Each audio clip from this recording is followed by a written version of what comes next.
উচ্ছে খেতে কারোরই ভালো লাগে না, তবে রেসিপিটা এইভাবে বানিয়ে দেখতে পারেন, আশা করি সবার ভালো লাগবে।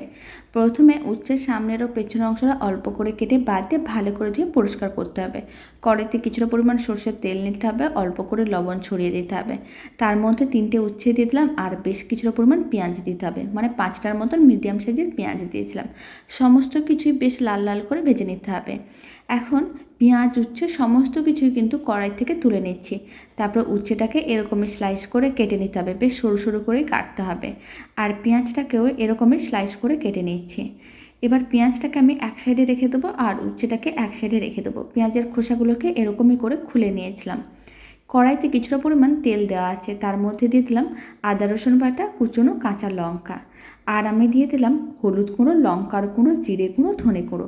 সমস্ত মশলাগুলোকে একসঙ্গে ভালো করে মিশিয়ে নাড়াচাড়া করে নিতে হবে। আর তার মধ্যে ভেজে রাখা উচ্ছে আর পেঁয়াজটা দিয়ে দিতে হবে। আবারও সমস্ত কিছু ভালো করে মিশিয়ে নেওয়ার পরে তার মধ্যে 1 চামচের মতন দিতে হবে বেসন। বেসনটাকে 15-20 সেকেন্ড নাড়াচাড়া করে নিতে হবে যাতে কাঁচা গন্ধটা চলে যায়।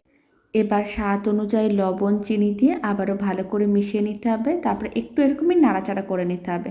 তাহলেই রেডি হয়ে যাবে দারুণ স্বাদের এই রেসিপি, যা গরম ভাতে খেতে বেশ ভালো লাগে, আপনাদেরও ভালো লাগবে।